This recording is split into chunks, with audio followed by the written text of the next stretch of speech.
औज़ुबिल्लाहिमिनश्शैतानिर्रजीम बिस्मिल्लाहिर्रहमानिर्रहीम। अज़ीज़ तलबा व तालिबात, अस्सलामु अलैकुम। मैं हूँ आपका मुआवन व मददगार मुशर्रफ महमूद और आपको इल्म व अदब चैनल पर खुश आमदीद कहता हूँ, इस उम्मीद के साथ कि आप भरपूर तरीके से अपने इम्तिहान की तैयारी कर रहे होंगे। बेटा अल्लाह ताला आपको ज़िंदगी के हर इम्तिहान में कामयाब करे, आमीन। हम माय डियर स्टूडेंट्स कर रहे हैं सालेवल उर्दू की जो नई बुक आई है कौमी निसाब के मुताबिक, यानी पूरे पाकिस्तान का अब एक ही निसाब हो गया है और ये बहुत अच्छी बात हुई है। तो इस हवाले से आज हम गज़ल शुरू कर रहे हैं। पहली दो नज़में हम कर चुके हैं, पहले दो असबाक कर चुके हैं, तो अब हम आ रहे हैं गज़ल की तरफ।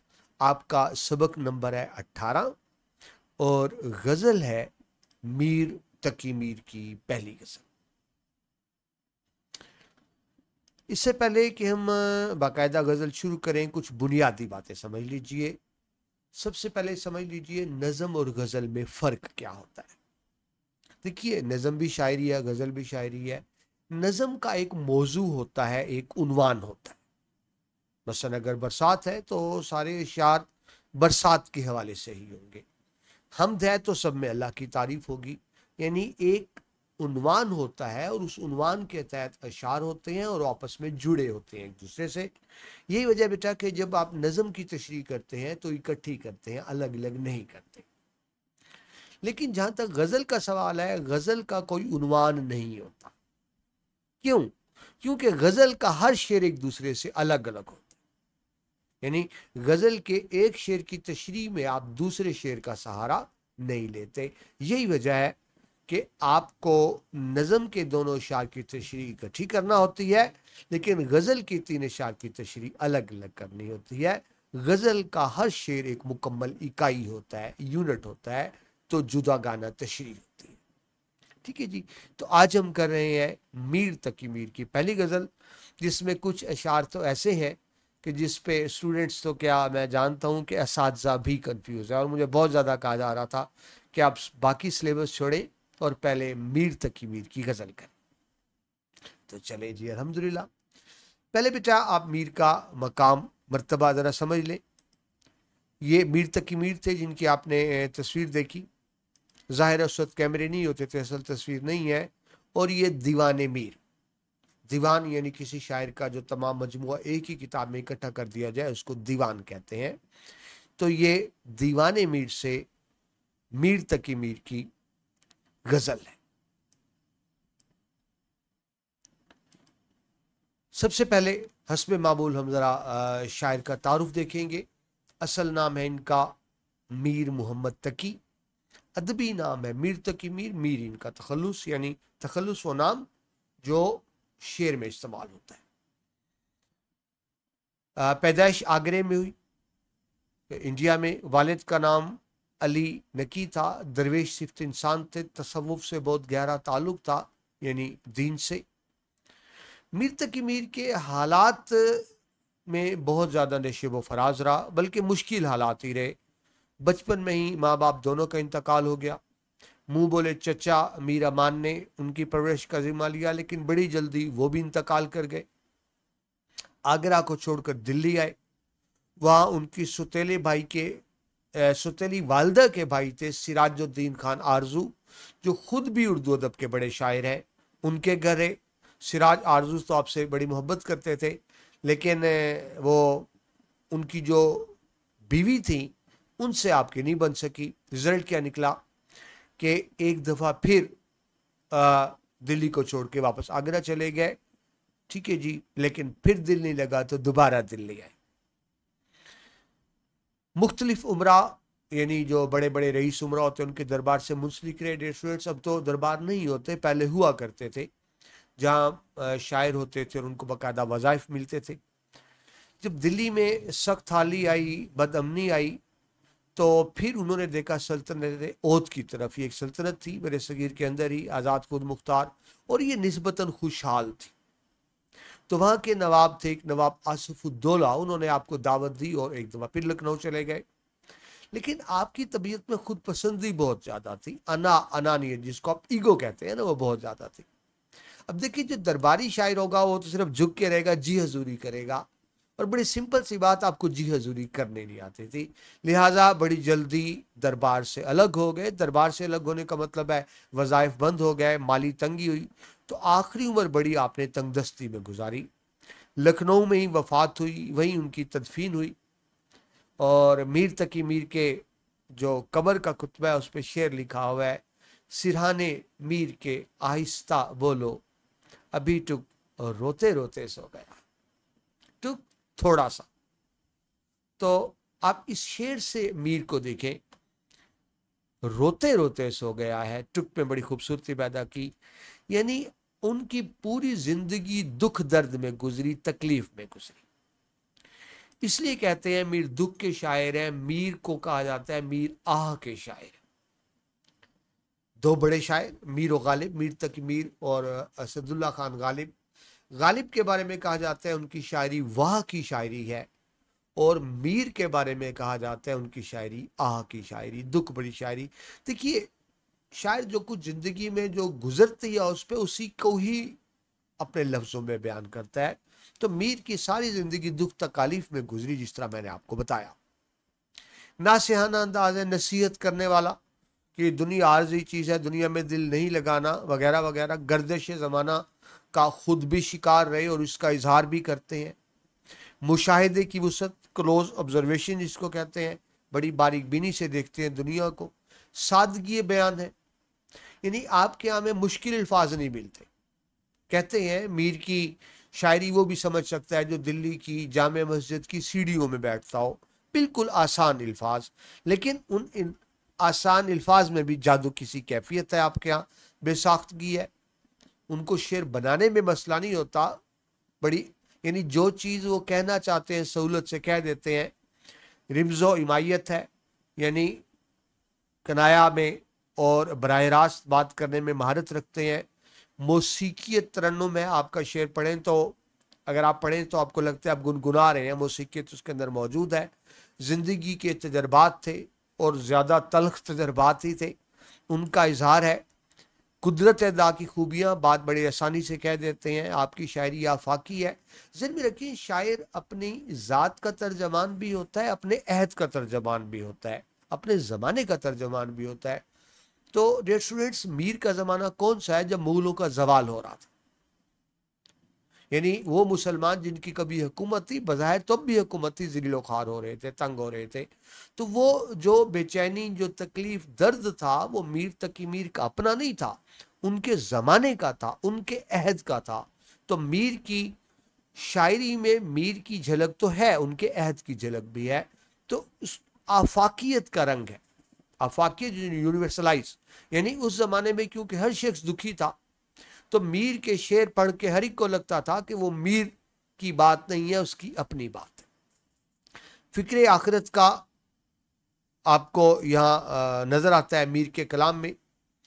स्टूडेंट्स, उर्दू ज़बान ज़्यादा पुरानी नहीं है। अब हम आते हैं मीर के मकाम व मर्तबा की तरफ। देखिए, उर्दू को सिर्फ 3 सदियाँ गुजरी हैं, 18वीं, 19वीं, 20वीं, 21वीं तो अभी चल रही है ना, अभी शुरू हुई है। तो 18वीं सदी के अजीम तरीन शायर मीर तकी मीर, 19वीं सदी के सबसे अजीम शायर मिर्ज़ा गालिब, और 20वीं सदी के हज़रत अल्लामा इकबाल। तो 3 सदियों के 3 बड़े शायर, मीर, गालिब और इकबाल। तो मीर पूरी सदी पर छाए हुए हैं। उस्ताजुल असातिज़ा, यानी उस्तादों के उस्ताद, उनको खुदाए सुखन भी कहा जाता है, शायरी का खुदा। सरताज शोरा उर्दू भी उनको कहा जाता है। ठीक है जी। अपने ऐद की जितनी मुरवजा असनाफ सुखन थी, इन्होंने कसीदा भी लिखा। कसीदा किसी की तारीफ में नज़म दरबारों में होता है, आपने पढ़ा, दरबार से मुंसलिक रहे। मसनवी भी लिखी, यानी वो कहानी जो नज़मिया शक्ल में और रुबाई 4 मिसरों पे, कता, मरसिया, वाक़यात करबला के बारे में, ठीक है, नज़म गज़ल सब में की। ज़ाती हवादस, हवादस जी हादसे की जमा। तो वो जो ज़ाती तजर्बात थे, हादसे थे जो उनको पेश आए, उनके ख़ानदान को पेश आए और पूरे मुल्क को पेश आए, उसकी अक्कासी हमें इनके यहाँ मिलती है। और जिस तरह मैंने आपको बताया कि इनका वालिद साहब एक सूफ़ी बुजुर्ग थे, तो उनकी वजह से सूफियाना रंग भी आपको मीर के यहाँ नज़र आता है। मीर सादा अल्फाज बोलते हैं, कोई मुश्किल अल्फाज नहीं है। दुख का इजहार है, लेकिन उनका दुख भी ऐसा है कि बुरा नहीं लगता। देखिए, दुख किसी को अच्छा नहीं लगता, हम खुश रहना चाहते हैं ना, दुखी को नहीं रहना चाहता। लेकिन मीर का दुखी कलाम ऐसा है कि दिल पे असर करता है। मीर का दुखी कलाम दिल पे असर करता है। मीर का शेर दुख भरा है, इसके बावजूद अपनी भरपूर रानाइयों के साथ नाचता गाता नजर आता है। वो एक शायर है, उनका शेर है, वो कहते हैं, असगर गजल में चाहिए वो मौजे जिंदगी। एक शायर असगर का शेर है ये। असगर गजल में चाहिए वो मौजे जिंदगी, जो हुस्न है बुतों में, जो मस्ती शराब में। तो ये हुस्न और मौजे जिंदगी आपको मीर की गजल में नजर आती है। एक और शेर सुनिए, बहुत खूबसूरत, मुझे ये शेर बहुत पसंद है। जी,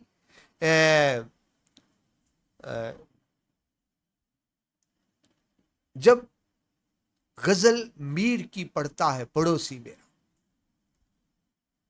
उतल एक भारतीय शायर है, उनका शेर है, जब गजल मीर की पढ़ता है पड़ोसी मेरा, एक दीवार, एक नमी सी मेरी दीवार में आ जाती है। यानी इनकी गजल पढ़े रोना आता है, इतना पानी के दीवार में नमी आती है। जब गजल मीर की पढ़ता है पड़ोसी मेरा, एक नमी सी मेरी दीवार में आ जाती है। मीर अपने जमाने के बहुत बड़े शायर, 18वीं सदी के, और उसके बाद अगली सदी के सबसे बड़े शायर गालिब।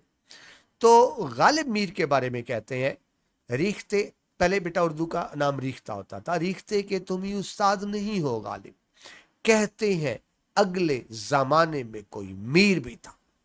यानी मिर्जा गालिब जो गजल के सबसे बड़े शायर हैं, याद रखिए, अगर आपसे पूछा जाए गजल का सबसे बड़ा शायर कौन है तो मिर्जा गालिब ही है।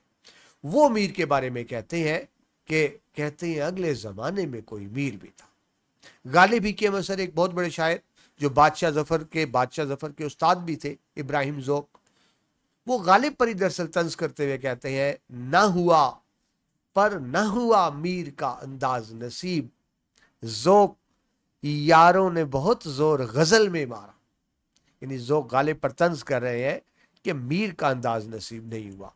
तो मीर और गालिब की आपस में बनती भी नहीं थी, लगती थी, लेकिन यहां देखें मीर के मकाम और मर्तबे पर गालिब और ज़ौक़ दोनों मुत्तफिक हैं। मीर तकी मीर की तसानीफ की बात करें तो 6 दीवान छोड़े, यानी शेरी मजमूए उर्दू में, एक दीवान उनका फारसी में है, एक किताब है उर्दू शायरों का तस्करा जो शायरों के हालात लिखे, निकातुल शोरा एक किताब लिखी, एक खुद नवश्त भी लिखी, ऑटोबायोग्राफी इसको कहते हैं, जिक्र मीर के नाम से, और चंद मुतफरिक रसाइल भी मीर तकी मीर से मुंसलिक है। तो ये तो तारुफ था जी। आपको अशार की तशरीह में पहला एक पैराग्राफ तारुफ को बना दे तो बहुत अच्छी बात होती है, बल्कि ज़रूर बनाए। इतना तफसीली तारुफ लिखने की ज़रूरत नहीं है, लेकिन ज़्यादा आपको इसलिए बताया जाता है कि भूलते भूलते कुछ ना कुछ तो याद रह जाएगा जी। पहला शेर जी, पत्ता पत्ता बूटा बूटा हाल हमारा जाने है, जाने ना जाने गुल ही ना जाने बाग तो सारा जाने। अच्छा जी, इससे पहले कि हम शेर की तरफ बढ़े, मजीद देख लेते हैं गजल का मौजूआ कि जी मीर तकी मीर की इस गजल में जिस तरह आपने देखा, फना की बात है, दुनिया से चले जाना है, महबूब की लापरवाही की बात है, आशिक की बेबसी की बात है। आशिक बेबस है, उसको बयान करते हैं। सूफियाना इश्क की बात करते हैं। सूफियाना इश्क क्या है जी? महबूब की ज़ात में फना हो जाना, अपने आप को कुर्बान कर देना, अपने आप को फरामोश कर देना। तो ये एक सूफियाना इश्क में मीर के यहाँ नजर आता है। अरूजी साख्त की बात करें, स्टूडेंट इसको नहीं समझते, मैं टीचर्स के लिए बात कर रहा हूँ, लेकिन अगर स्टूडेंट्स भी लिख दें, बेशक समझे ना लिख दें, तो बड़े अच्छे नंबर मिलेंगे। ये गजल बहरे हिज मुसम्मन सालम में की गई। मुसम्मन कहते हैं 8 को, ठीक है जी। तो सिर्फ आप ये लिख दें कि इस गजल की जो बहर है वो क्या है, हिज मुसम्मन सालम, ठीक है, यानी इसमें 8 की तकरार है, ठीक है। तो ये लिख देते हैं तो एक बड़ा अच्छा इंप्रेशन पड़ता है। लसानी खसूसियात देखें, यानी इस खसूसियात क्या है, सहले मुमतना। सहले मुमतना कहते हैं जी एक बात को आसानी से बयान कर देना, यानी लगे तो आसान सी बात थी नहीं आसान सी बात मुश्किल थी, लेकिन करने वाले ने इतने आसानी से कर दी कि आपको बात आसान लगी, हालांकि बात आसान नहीं थी। तो मीर तक मीर भी मुश्किल से मुश्किल मौज़ूआत को आसानी से बयान कर जाते हैं। लगता है कि बात आसान थी, सहले मुमतना कहेंगे। सूती आहंग, आहंग यानी एक मौसीकी तरन्नुम की कैफियत है।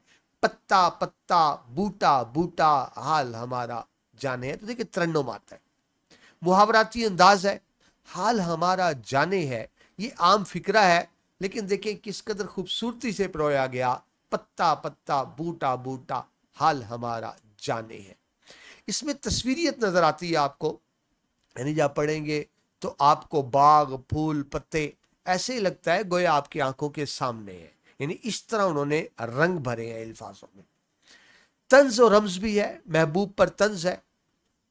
बताया जा रहा है कि महबूब जालिम है, संगदिल है, उस पे लतीफ अंदाज में, सख्त तो नहीं, लतीफ अंदाज में तंज है। एजाज, एजाज कहते हैं जी कम लफ्ज में ज्यादा बात करना, यानी थोड़े अल्फाज के अंदर ज्यादा बात करना। ठीक है जी, तो ये चंद खसूसियात थी। अगर आप ये भी लिख देते हैं तो डेफिनेट बात है आप ज्यादा अच्छे नंबर ले पाएंगे। अच्छा जी, ये तो मैंने पढ़ा, एक मूवी आई थी मिर्ज़ा गालिब पर, तो उसमें ये गज़ल मौजूद है मीर की, तो ज़रा हम वहाँ से सुनते हैं इस शेर को किस तरह से गाया गया है, वहाँ से सुनते हैं और फिर इसकी तशरीह शुरू करते हैं।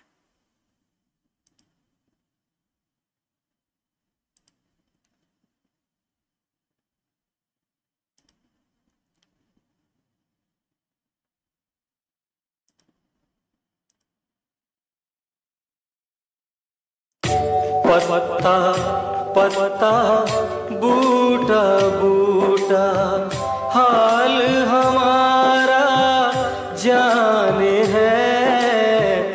पत्ता पत्ता, बूटा बूटा, हाल हमारा जाने है। जाने न जाने, गुल ही न जाने, बाग तो सारा जाने है। पत्ता पत्ता। जी जनाब, एंजॉय किया आपने। यहां आप देख रहे हैं तस्वीर में उनके पीछे ये मिर्जा गालिब को दिखाया गया है, यानी वो बंजारे होते थे पहले ज़माने में, गलियों में गाया करते थे। तो मिर्ज़ा गालिब आकर पूछते हैं कि ये कलाम किसका है, वो कहते हैं जी मीर का था। तो मिर्ज़ा गालिब बेसाख्ता कहते हैं कि रेखते के तुम ही उस्ताद नहीं हो गालिब, कहते हैं अगले ज़माने में कोई मीर भी था। ठीक है जी, आपने एंजॉय किया। तो अब आते हैं तशरीह की तरफ, एक एक लफ्ज़ को देखते हैं जी। पत्ता पत्ता, पत्ता तो आप जानते हैं लीफ। बूटा बूटा, बूटा कहते हैं जी पौधे को, बूटा कहते हैं पौधे को। पत्ता पत्ता, दो दफा इससे खूबसूरती पैदा हुई, मतलब हर पत्ता, वो कहते हैं ना हर शख्स, ईच एंड एवरी पर्सन, तो मतलब हर पत्ता।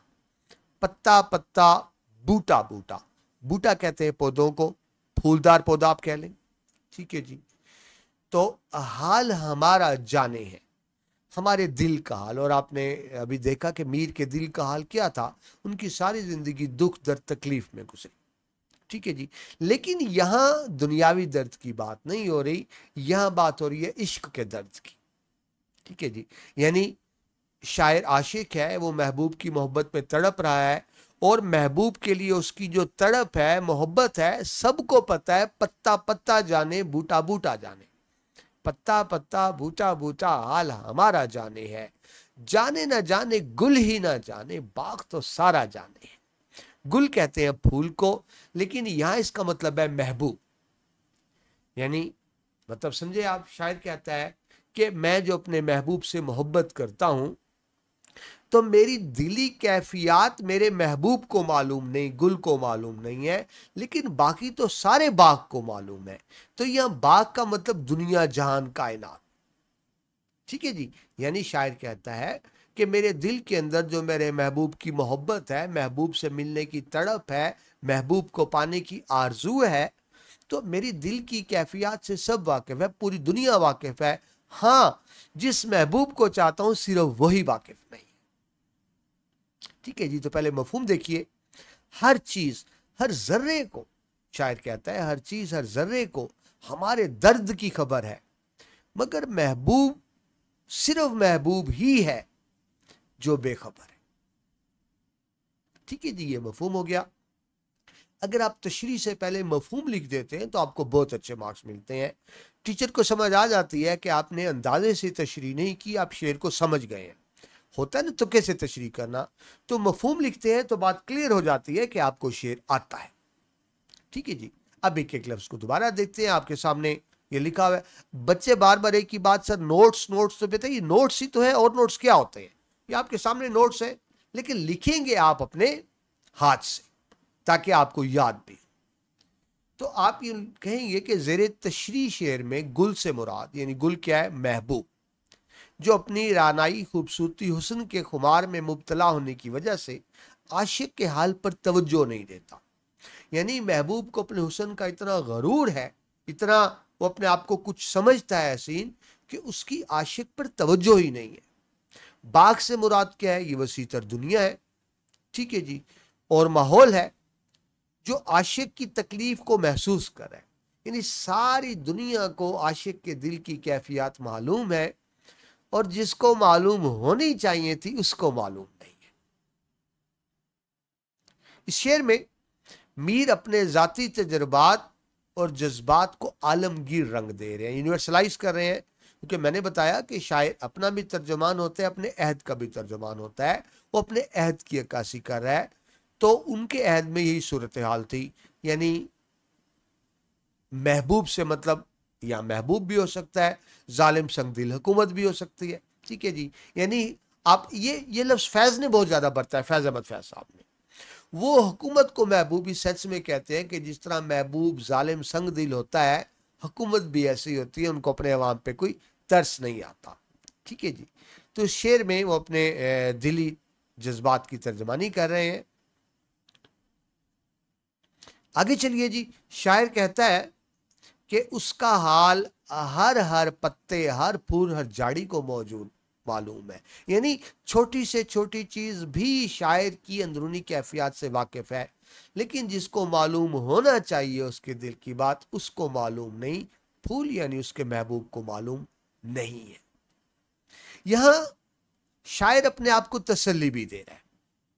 شاعر اپنے آپ کو تسلی دیتے ہوئے کہتے ہیں کہ کیا ہوا کہ اس کے محبوب یعنی پھول کو معلوم نہیں، پورے باغ کو تو معلوم ہے، سارا باغ تو جانتا ہے، کیا پتا کبھی محبوب کو بھی پتا چل ہی جائے، محبوب کو ہی خیال آ ہی جائے۔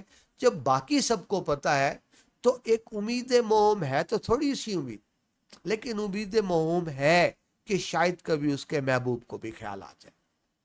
شاعر اپنی بے قراری اور درد کو اتنا شدید بتاتا ہے کہ یعنی وہ اتنی شدید اس کی کیفیت ہے اندرونی کہ ہر چیز اس کے حال دل سے واقف ہے، سوائے محبوب کے کہ اس کو بالکل بھی پرواہ نہیں ہے۔ شاعر محبوب کی بے خبری اور لاپرواہی کا شکوہ کرتے ہوئے بتا رہا ہے کہ دنیا کا ذرہ ذرہ ہماری سچی محبت اور محبوب کی جدائی کے درد کو پہچانتا ہے، لیکن خود محبوب عاشق کی دلی کیفیات سے لاپرواہ ہے۔ اس شعر میں محبوب کی بے وفائی اور بے اتنائی کے روایتی تصور کو عمدگی سے بیان کیا گیا۔ اچھا ڈیئر اسٹوڈنٹس، یہ بھی سمجھ لیں روایتی تصور کیا ہوتا ہے۔ اردو غزل کی روایت ہے، اور یہ فارسی سے آئی ہے، کہ جب بھی آپ عشقیہ شعر، عشق مجازی، دیکھیں عشق حقیقی تو اللہ کا عشق ہو گیا نا، عشق مجازی انسان کا عشق ہوتا ہے۔ جب عشق مجازی میں جب بھی تشریح کریں گے تو ہمیشہ ایسے کریں گے۔ اردو غزل کی روایت یہ ہے کہ عاشق ہمیشہ، محبوب جس کو چاہا جاتا ہے، محبوب ہمیشہ بے وفا اور سنگ دل ہوتا ہے۔ محبوب ہمیشہ ہی بے وفا اور سنگ دل ہوتا ہے۔ عاشق کی محبت سچی ہوتی ہے، لیکن محبوب اس سے محبت نہیں کرتا۔ عاشق محبوب سے محبت کرتا ہے، اور محبوب عاشق کی بجائے کسی اور کو چاہتا ہے۔ ठीक है जी। अब महबूब जिसको चाहता है वो आशिक का क्या होगा? रकीब। उर्दू गजल में रकीब का ही तस्वर है कि मैं जिससे मोहब्बत करूं वो मुझसे मोहब्बत ना करे, वो आगे किसी और से मोहब्बत करे। तो जब भी आप उर्दू गजल में तशरीह करेंगे इसी तरह से करेंगे कि महबूब जो है खूबसूरत है, जालिम है, संगदिल है और बेवफा है, वो आशिक की सच्ची मोहब्बत की कदर नहीं करता। और इश्क के दो ही मौजूआत हैं बुनियादी, हिज्र वसाल। हिज्र बिछड़ जाना, आशिक का महबूब से बिछड़ जाना, और विसाल महबूब का मिल जाना। तो आशिक की सारी जिंदगी हिज्र में गुजर जाती है विसाल की तमन्ना लिए, यानी वो अपने महबूब से मिलना चाहता है और ज़ाहिर है मिल नहीं पाता, सारी जिंदगी महबूब के लिए तड़पता रहता है। तो ये वो तड़प है आशिक की जिसको सारी दुनिया जानती है, लेकिन महबूब है जो नहीं जानता। ठीक है जी, ये तो तशरीह होगी। उम्मीद है आपको ये तशरीह को बेटा रट्टा नहीं मारना होता, अपने हिसाब से समझना होता है। सनतें देखें जी, सनत क्या होता है हम पहले पढ़ चुके नज़मों में, वो तरीका, वो पैटर्न जिससे शायर अपने शेर को खूबसूरत बनाता है। ठीक है जी, अपने शेर को खूबसूरत बनाने के लिए, उसमें निखार पैदा करने के लिए, जिसको इंग्लिश में आप कहेंगे कुछ टेक्निक्स, तरीके यूज करते हैं, इसको सनत कहेंगे। अगर चाहिए कंपलसरी नहीं होता, लेकिन अगर आप सनत लिख देते हैं तो आपको अच्छे नंबर मिलते हैं। तो इसमें सनत तकरार का इस्तेमाल, यानी आप कहेंगे कि शायर ने इस शेर में सनत तकरार का इस्तेमाल किया। तकरार कहते हैं रिपीट, बार बार, पत्ता पत्ता, बूटा बूटा, इसमें एक तरन्नुम की कैफियत है, तो सनत तकरार का इस्तेमाल हुआ है। इसके अंदर सनत मरातुल नज़ीर का इस्तेमाल भी। सनत मरातुल नज़ीर क्या होती है कि पहले मिसरे में कुछ बातें की जाए और फिर उसी मुनासबत से दूसरे मिसरे में कुछ और अल्फाज आ जाए। ये पहले मिसरे में कुछ अल्फाज हो, उसी मुनासबत से दूसरे मिसरे में कुछ और अल्फाज आ जाए, उसको इनके मरातुल नज़ीर। तो देखिए पहले में आया पत्ता पत्ता, अब पत्ते कहाँ होते हैं? बूटा बूटा, और दूसरे में आ गया बाग और गुल, तो पत्ते का बाग और गुल से ताल्लुक बनता है। ठीक है, यानी पहले मिसरे में कुछ अल्फाज आए, उसी मुनासबत से दूसरे मिसरे में कुछ अल्फाज है। तो आप ये लिखेंगे कि शायर ने सनत मरातुल नज़ीर के जरिए शेर में हुस्न और खूबसूरती पैदा की। ये थी जी पहले शेर की तशरीह। लेकिन याद रखिए जब भी शेर की तशरीह करेंगे तो उसमें आप हवाले के अशार ज़रूर लिखेंगे। अगर आप हवाले के अशार नहीं लिखेंगे तो कभी भी आपको अच्छे नंबर नहीं मिलेंगे। याद रखें, हवाले के अशार के बगैर लिखेंगे ना तो टीचर ये समझेगा कि आपकी तैयारी नहीं थी। भूल जाएं कि रेफरेंस के अशार के बगैर आप अच्छे नंबर ले सकते हैं। ठीक है जी, यानी शेर की तशरीह में आप नसरी हवाले भी दे सकते हैं, शेरी हवाले भी। नसरी हवाले तो ये होते हैं, जिस तरह हम रात में कोई हवाला देते हैं आयत का, हदीस का, कौल, किस्सा, कहानी का, वो तो नसरी हवाले हो गए। तो नसरी हवाला भी दे सकते हैं आप अगर कोई बहुत अच्छा हो, लेकिन शेरी हवाले कंपलसरी होते हैं। तो पहले शेर का मफहूम आपने देख लिया ना, समझ लिया कि शायर की जो दिली कैफियत हैं, जो महबूब के लिए तड़प रहा है, सारी दुनिया को पता है, नहीं पता तो सिर्फ उसके महबूब को नहीं पता। हवाले के इशार देखिए, मैंने 5-6 इशार लिख दिए, आप अगर आप 2-3 भी कर ले तो काफ़ी है, लेकिन ज़्यादा लिखने का मतलब ये होता है कि जो आपको याद रह जाए। तो सुनिए, जो नज़र बचा के गुजर गए मेरे सामने से अभी अभी, जो नज़र बचा के गुजर गए मेरे सामने से अभी अभी, ये मेरे ही शहर के लोग थे, मेरे घर से घर है मिला। यानी अवॉइड किया जानबूझकर। पहले शेर में आपने यही बात देखी कि महबूब तवज्जो नहीं दे रहा, अवॉइड कर रहा है, उसकी तरफ तवज्जो नहीं है आशिक। और देखिए, उसने इतना किया नजरअंदाज, यानी महबूब ने, उसने इतना किया नजरअंदाज, सबकी नजरों में आ गए हैं हम। ये दुनिया देख रही है कि इसको नजरअंदाज किया जा रहा है। तो देखिए, जब आप किसी को दूसरों के सामने नजरअंदाज करते हैं ना तो वो भी पॉइंट आउट हो जाता है। तो बड़ा खूबसूरत शेर, मिर्जा गालिब का शेर देखिए जी, हमने माना कि तगाफुल न करोगे, लेकिन तगाफुल गफलत करना, यानी आशिक पे तवज्जो ना देना बात हुई। हमने माना कि तगाफुल न करोगे, लेकिन खाक हो जाएंगे हम तुमको खबर होते तक, कि मेरे महबूब मुझे पता तुम मेरी तरफ तवज्जो करोगे, लेकिन उस वक्त तक तो मर आ जाएंगे। अच्छा ज़हन में रखिए, ये होते तक है, बहुत सी किताब में लिखा होने तक, वो गलत है, होते तक। जी आगे देखिए जी, आशिक की बेबसी, उसको महबूब नहीं मिला। यहाँ किसी को भी कुछ हस्बे आरजू न मिला, किसी को हम न मिले और हमको तू न मिला। बस यही सिलसिला है जी। वो आप एक मशहूर शेर बच्चे जरूर लिखते हैं, अजियत मुसीबत मलामत बलाएं तेरे इश्क में हमने क्या क्या न देखा। क्योंकि आशिक की मोहब्बत कामयाब नहीं होती, सारी जिंदगी उसकी तकलीफ में गुजरती है। गालिब का एक शेर जी मुझे बड़ा पसंद है, तू मुझे भूल गया हो तो पता बतला दूं, कभी फितराक में तेरे कोई नखचीर भी था। फितराक कहते हैं जो शिकारी शिकार करते हैं, तो थैला जो शिकार करके थैले में डालते हैं, उस कहते हैं फितराक। नखचीर कहते हैं तड़पता फड़कता परिंदा, वो जख्मी परिंदे को शिकार करके थैले में डाल देते हैं। तो आशिक कहता है तो मुझे भूल गया, मैं वही जख्मी परिंदा हूं जो तेरे थैले में। ठीक है जी, तो ये पहला शेर मुकम्मल हुआ जी। अब बढ़ते हैं जी दूसरे शेर की तरफ, जिसके बारे में 100% तुलबा भी परेशान है और मेरे ख्याल में 90% से ज्यादा असातिज़ा भी परेशान है इस दूसरे शेर पर। तो जरा इसको समझे, मुश्किल नहीं है, लेकिन कुछ लफ्ज इस तरह से हैं कि बंदा परेशान हो जाता है जी। लगने न दे बस हो। अब बस क्या कहते हैं, कहते मेरा बस नहीं चल रहा, यानी बस चलना, इख्तियार होना, बेबस होना, इख्तियार ना होना। तो लगने न दे बस, यानी आशिक अपनी बेबसी बता रहे हैं। यानी लगने न दे बस का क्या मतलब है कि आशिक बेबस है। किसके सामने? अपने महबूब के सामने। आशिक महबूब को चाहता है और महबूब आशिक की तरफ देखता ही नहीं है, तवज्जो नहीं देता। तो आशिक की बेबसी को कहा गया लगने ना दे बस हो, बस हो। यानी अगर आशिक के बस में हो, कहते ना ये बात मेरे बस में नहीं है, तो बस में होना। लगने ना दे बस हो तो उसके गोहर गोश को बाले तक। गोहर कहते हैं जी कीमती मोती, गोश कहते हैं कान को।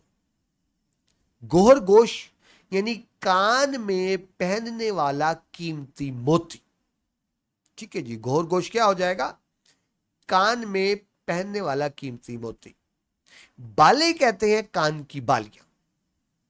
देखिए, अब वो मोती डायरेक्ट कान पे अल्फी से तो नहीं लगा दे रहे ना, कान में पहले बाली डाली जाएगी, बाली में मोती होगा। अच्छा, मोती तो कीमती है, शायर कहता है मोती कीमती है और मेरे महबूब की तरह कीमती है, लेकिन जो बालियां हैं ना वो हल्की हैं। तो आशिक को ये भी अच्छा नहीं लग रहा कि जो हल्की, आप हल्की कह लें, सस्ती कह लें, कम खूबसूरत कह लें, आशिक को अच्छा नहीं लगता कि वो बालियां भी महबूब के कान में। यानी कोई हल्की और सस्ती चीज महबूब के साथ अच्छी नहीं लगती, बल्कि इसको यूं कहें कि आशिक को कोई भी चीज अच्छी नहीं लगती जो महबूब के साथ लग रही हो। बालियां कान के साथ लग रही है ना, तो जिसके लिए जेलस फील करना, रकाबत, आशिक को अच्छा नहीं लगता। ठीक है, तो लगने ना दे बस हो, यानी अगर आशिक का बस चले उसके गोहर गोश को बाले तक, तो वो उससे वो बालियां भी बर्दाश्त नहीं हो रही कि वो सस्ती बालियां उसके कानों में क्यों है जिनमें मोती है। ठीक है जी, उसको अब एक बात मुकम्मल हो गई। पहले मिसरे में बात मुकम्मल होगी, पहला मिसरा अलग है, दूसरा अलग है। तो पहले मिसरे में क्या बात हुई कि अगर आशिक का बस चले तो वो बर्दाश्त न करे महबूब के कान में बालियों को कि वो सस्ती है। ठीक है, और वो उसको कान को लग रही हैं, तो आशिक को ये भी अच्छा नहीं लग रहा। तो एक बात खत्म हो गई कि मेरे महबूब, आशिक नहीं चाहता कि वो बालियां महबूब के कानों के साथ लगे। एक बात खत्म हो गई। अब आज दूसरे मिसरे पे, उसको फलक, फलक आसमान, चश्मे माहो खोर, चश्म कहते हैं आंख को, या इसका मतलब आंख, नजर, देखना। माह कहते हैं चांद को। खोर का लफ्ज है खुर्शीद से, खुर्शीद सूरज, तो माह चांद, खुर्शीद सूरज।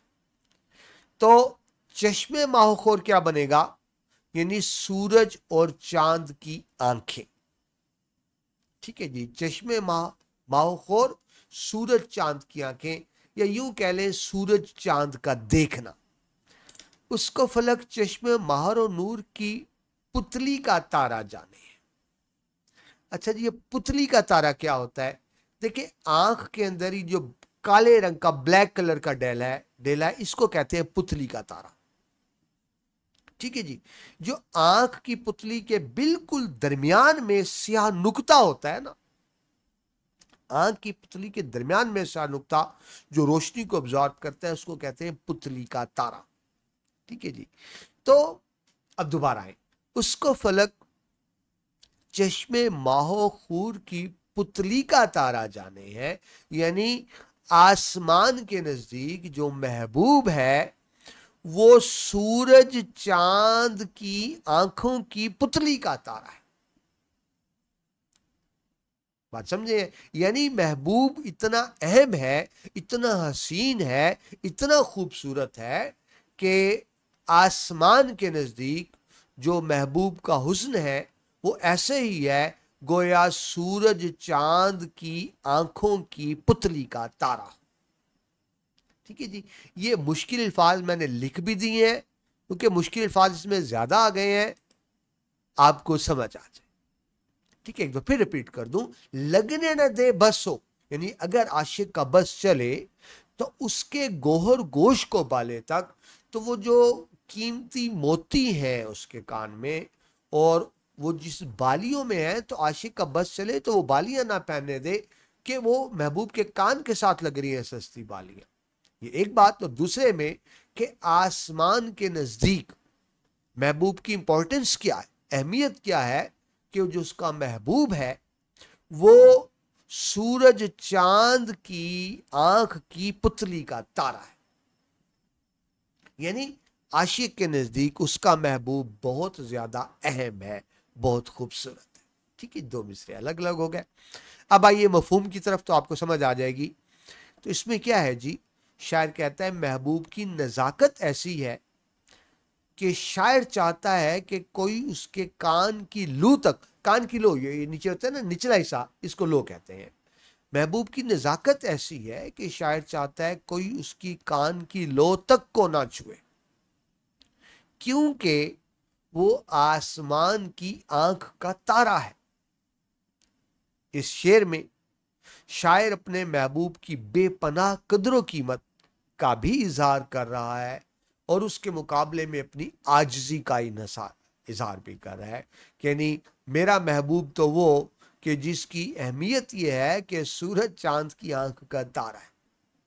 ठीक है, ज़हन में रखे, उर्दू गजल की एक रिवायत ये भी है, हर आशिक के नजदीक उसका महबूब कायनात का सबसे खूबसूरत चेहरा होता है।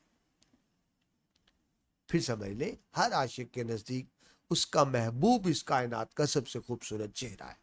तो तशरीह में आपके सामने लिखा भी हुआ है नोट्स की शक्ल में।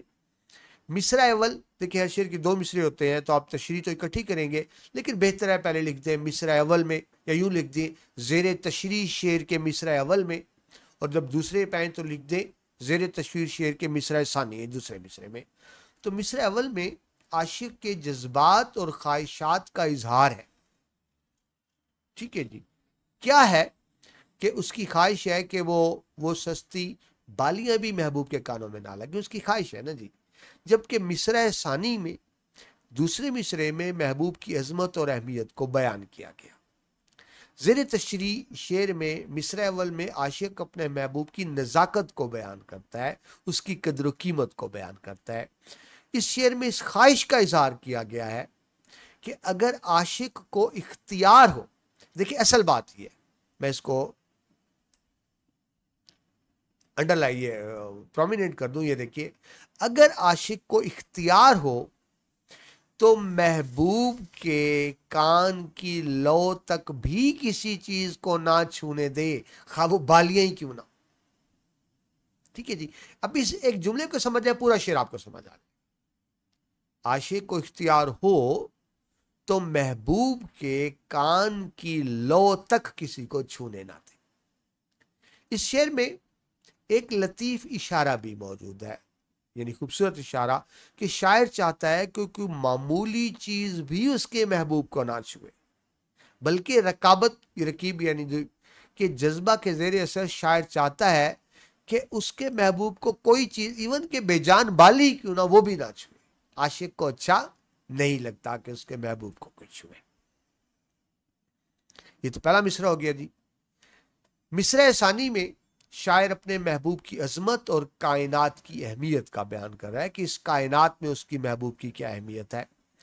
اس شعر میں چشم سے مراد روشنی یعنی دیکھنا، دیکھنے کی حس. گویا آسمان یعنی فلک اپنے چاند، مہ یعنی چاند اور خور سورج، گویا کہ محبوب چاند اور سورج کی آنکھوں کی پتلی کا تارا ہے. کون؟ اس کا محبوب. اس شعر میں شاعر بیان کرتا ہے کہ جس طرح آنکھ کی پتلی کا تارا دیکھنے کے لیے سب سے اہم ہے اور سورج اور چاند کائنات کی روشنی کے لیے ضروری ہے، تو اس طرح اس کا محبوب کائنات میں ایک انتہائی اہم مقام رکھتا ہے. اس طرح آپ دیکھیں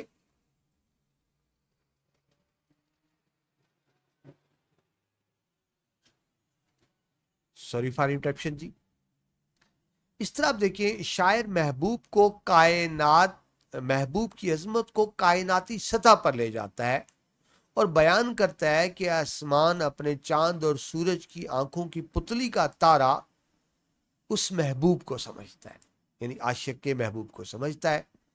اس شعر میں عاشق کی طرف سے انتہائی تعظیم یعنی عزت اور کائنات کی طرف سے اس کی قدر و منزلت بیان کرنے کا بڑا ہی منفرد انداز اور لاجواب انداز اپنایا گیا ہے.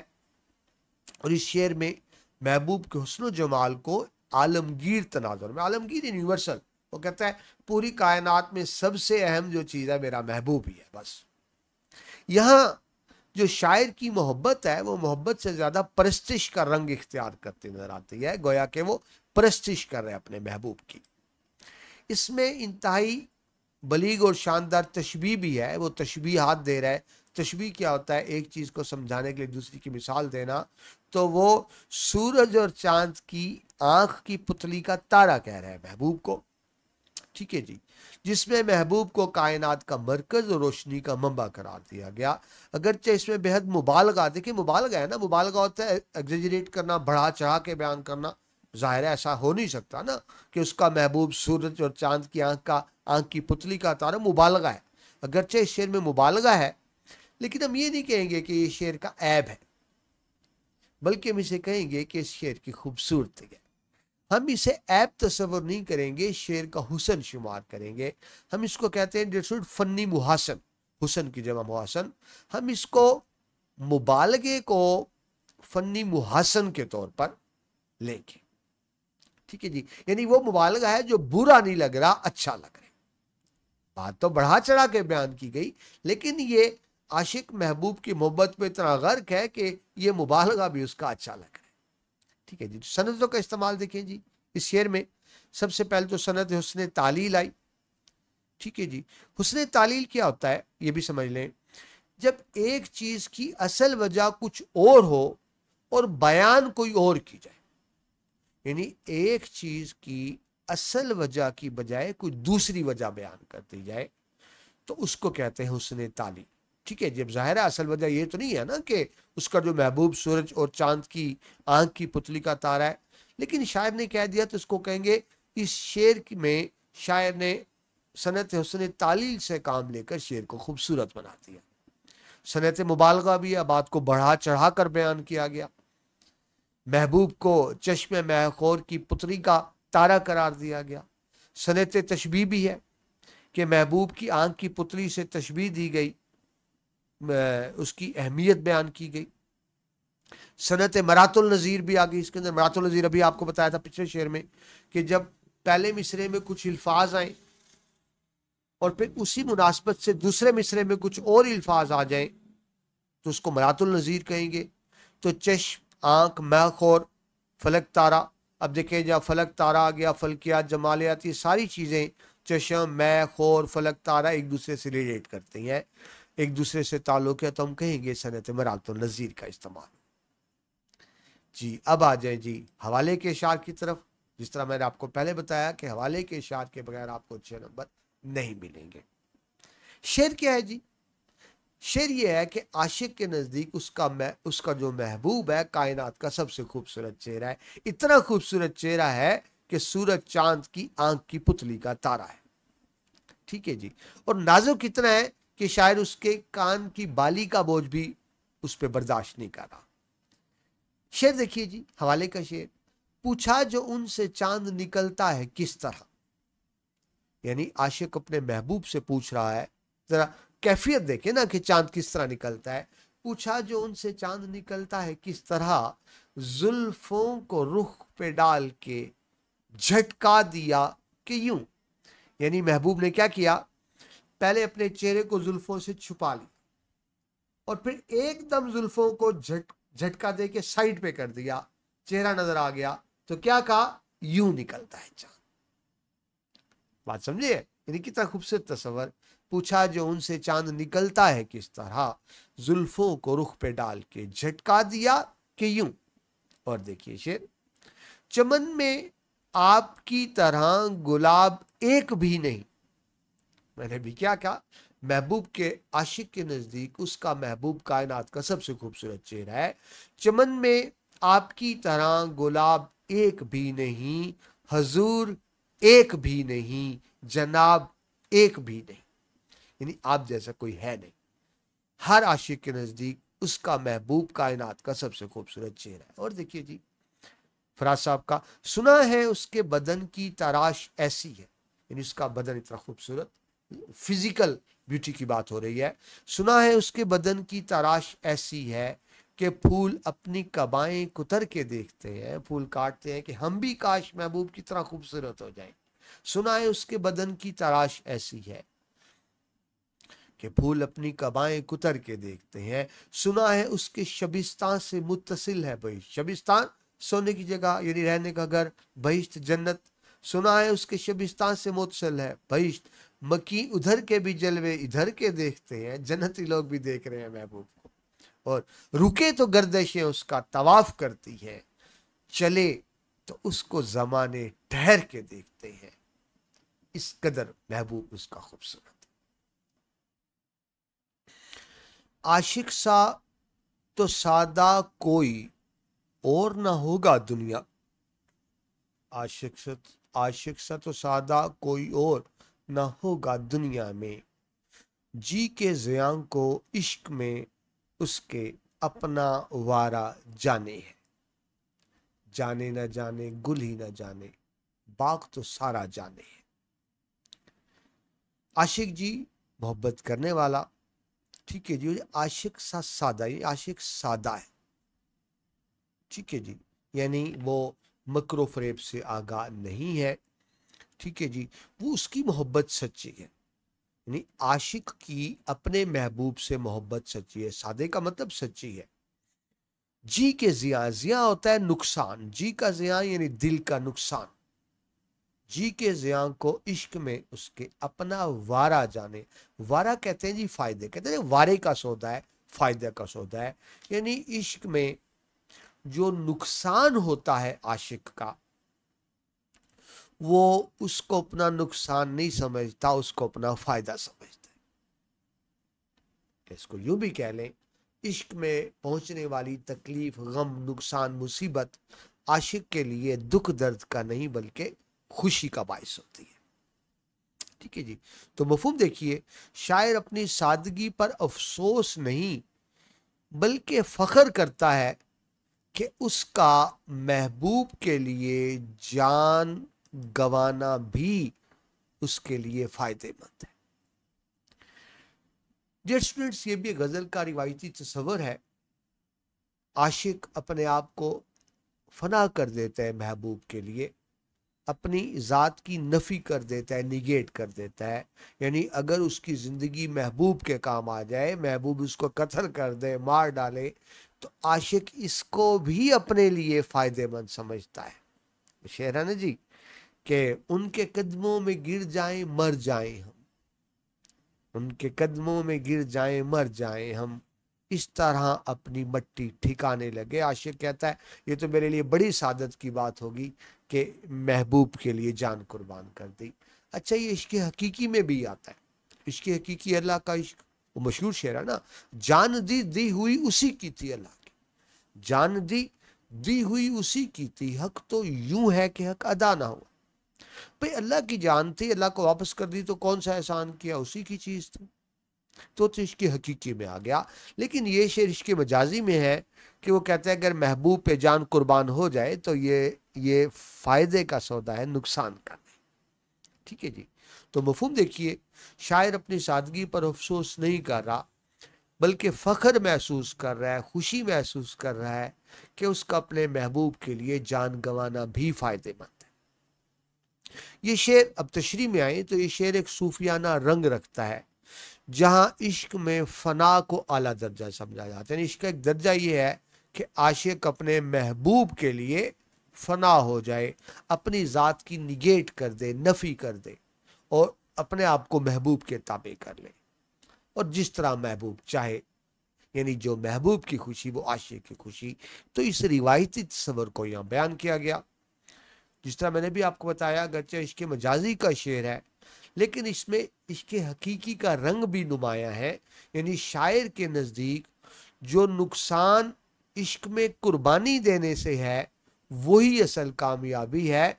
वो इश्क में कुर्बानी को अपनी नाकामी नहीं, कामयाबी समझ रहा है। शायर कहता है कि मुझसे सादा लो आशिक, जो ज्यादा मकर फरेब नहीं जानता, और कोई ना होगा जो अपनी जान के नुकसान को भी इश्क में अपना फायदा ही समझ रहा है। यानी इस शेर में आशिक की खुद सपुर्दगी, वो खुद सपुर्द यानी अपने आप को हवाले कर दिया ना महबूब की, उसको सपुर्द कर दिया और बेखुदी की मंजर तराशी की गई। महबूब की दी हुई तकलीफ और अजियत है वो भी आशिक के लिए राहत और सुकून का बाइस बनती है, क्योंकि वो उसके महबूब से अपना खसूसी ताल्लुक समझता है। ठीक है ना, वो कहता है महबूब मुझ पे जुल्म कर रहे हैं, हर एक पे तो नहीं कर रहा ना। अगर महबूब मुझ पे जुल्म कर रहा है, यानी मेरा महबूब मुझे इस काबिल समझता है कि मुझ पे जुल्म करे, वो इस ताल्लुक पे भी खुश है। वो इस ताल्लुक पे भी खुश है कि मेरे महबूब ने मेरा इंतखाब किया है जुल्म और सितम करने के लिए, किसी और का इंतखाब नहीं किया। वो इस बात पर भी खुश है। आशिक समझता है कि महबूब के हाथों रुस्वा होना भी एक ऐसा मकाम मर्तबा है जो हर एक को नसीब नहीं होता। लिहाजा वो इसे अपनी खुशकिस्मती समझता है कि महबूब ने उसे जुल्म और सितम का निशाना बनाने के लिए मुंतखब किया है। आशिक महबूब के हाथों अपनी बर्बादी को भी अपनी कामयाबी तस्वर करता है, बर्बादी को भी कामयाबी तस्वर करता है, जिससे उसकी सादा दिली और इश्क में उसका जो जुनून है मोहब्बत का, उसकी अक्कासी होती है। सनतों में देखें तो इस शेर में सनत तजाद का इस्तेमाल हुआ है कि एक तो तरह जिया कहते हैं नुकसान को, और वारा कहते हैं फायदे को। यानी पहले मिसरे में बात आई नुकसान की, दूसरे में फायदे की। तो आप कहेंगे कि यहाँ शायर ने सनत तजाद का खूबसूरती से इस्तेमाल किया है। सनत तलमी का इस्तेमाल है। तलमी होता है मुख्तसर अल्फाज में किसी तारीखी वाक़े की तरफ इशारा करना। तो इसमें सूफिया का एक रंग है फना फिल महबूब, यानी महबूब के लिए फना हो जाना, अपनी ज़ात की नफ़ी कर देना। तो वो भी सूफियाना रंग आपको इसमें नजर आएगा। शेरी हवाला जात देखें जी, मीर ही का शेर है जी, मीर तकी मीर का, क्योंकि कहते हैं जी हम फ़कीरों से बेअदाई क्या। देखिए सादा सादा लफ्ज़ है लेकिन जादू है अल्फाज में।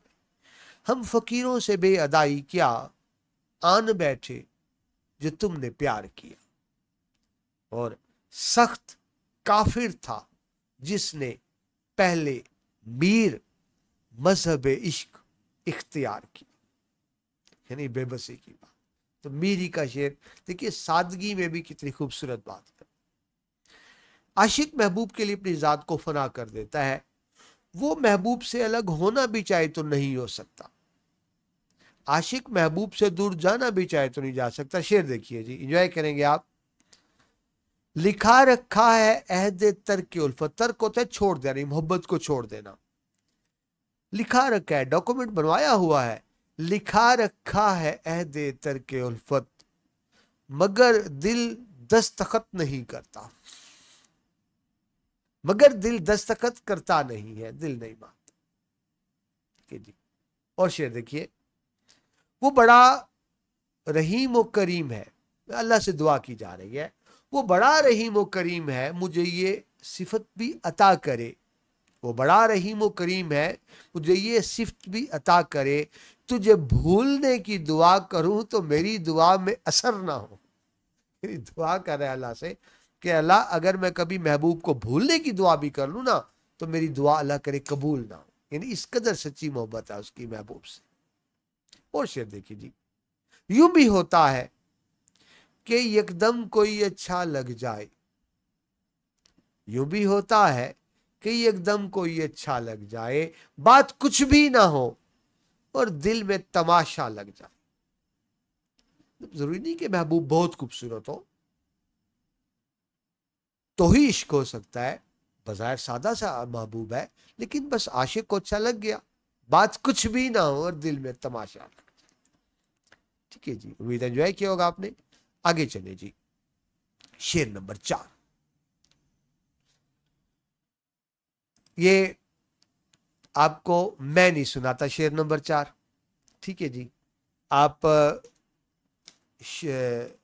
उसी फिल्म में से खुद सुने आगे। बूटा बूटा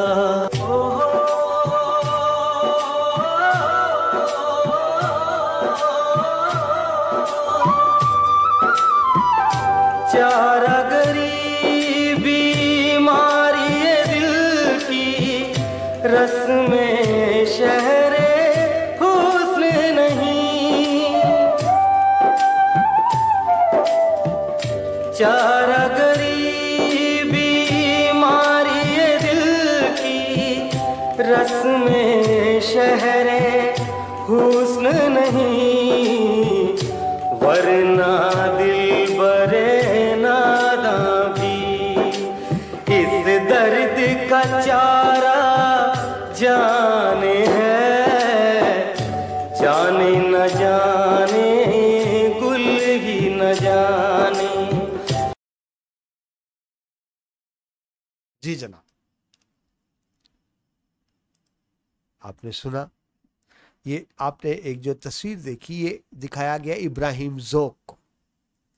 तो मिर्ज़ा गालिब ने कहा था कि इब्राहिम ज़ौक़ को भी जाके ये सुनाना, तो उसका ये खूबसूरत मंजर है जी। चारागरी, चारा कहते हैं इलाज को, चारागरी इलाज करना, ट्रीटमेंट करना, इलाज करना, दरमान करना, इलाज की मानी में। बीमारी ये दिल, अब दिल की बीमारी क्या होती है? ये जिस्मानी बीमारी नहीं है। दिल की बीमारी से मुराद यहाँ क्या है जी, मैं लिखना भूल गया, इश्क व मोहब्बत है।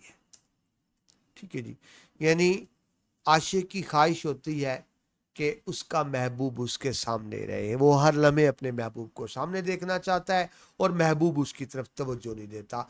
तो महबूब के लिए महबूब की जुदाई में तड़पना फड़कना ये बीमारी है आशिक की, और आशिक की हवाले से सारी उम्र बीमार ही रहता है कि अपने महबूब के लिए तड़पता रहता है। तो चारागरी बीमारी ये दिल की, रस्म शहर हुस्न नहीं। रस्म आप जानते हैं, तौर तरीका रिवाज। शहर हुस्न यानी हुस्न वालों का शहर, मतलब महबूब लोगों की दुनिया, मतलब महबूब।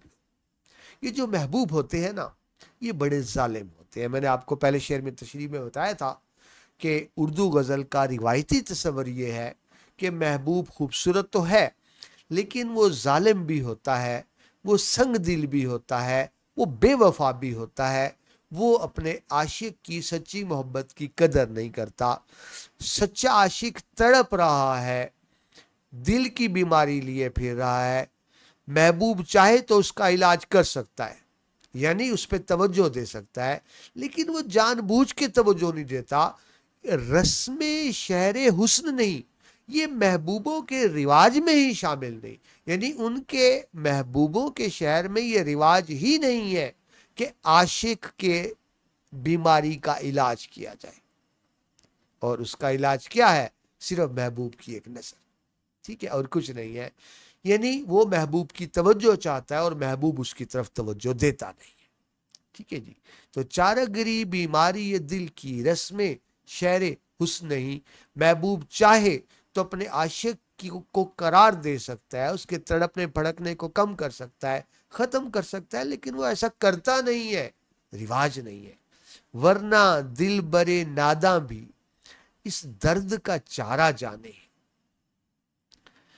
दिल भर प्यारा यानी बिलव्ड महबूब, दर्द का चारा, दर्द का इलाज करना। यानी अगर महबूब चाहे तो अपने आशिक के दर्द का इलाज कर सकता है, लेकिन वो ऐसा करता नहीं है। वरना का मतलब करता नहीं, ठीक है जी। तो मफहूम देखिए शेर का, अगर महबूब चाहे तो आशिक के दर्द का इलाज कर सकता है, मगर महबूबों के शहर में ये रिवाज ही नहीं है कि किसी के दिल का इलाज किया जाए। और आशिक के दिल का इलाज एक ही है, महबूब की तवज्जो, और वो महबूब उसकी तरफ तवज्जो दे नहीं रहा। क्योंकि मैं बार बार एक ही बात कर रहा हूं, उर्दू गजल की रिवायत ये है कि महबूब जालिम और संगदिल होता है। तशरीह की तरफ आए तो इस शेर में बड़े लतीफ पैराए में महबूब पर तंज किया गया है और महबूब को उसकी बेवफाई का आईना दिखाया गया है। महबूब की नादानी, अच्छा कहा कि दिल बरे महबूब को नादान कहा गया, तो ये नहीं कि नादान है, नादान बना हुआ है। यानी ऐसा नहीं कि महबूब को आशिक की दिली कैफियत का इल्म नहीं है, महबूब सब कुछ जानता है, लेकिन जान बूझकर अनजान बना हुआ है, तो वो नादान है नहीं, तंज किया गया है कि नादान बन रहा है। महबूब की नादानी और बेरहमी लाशऊरी नहीं बल्कि शऊरी दीदा दानिस्ता है, जानबूझकर है, इंटेंशनली है, विलिंगली है। यानी महबूब चाहता ही है कि आशिक को कभी सुकून मुयसर ना आए, वो यूं ही हिजर की कैफियत में तड़पता है, हिजर जुजाई।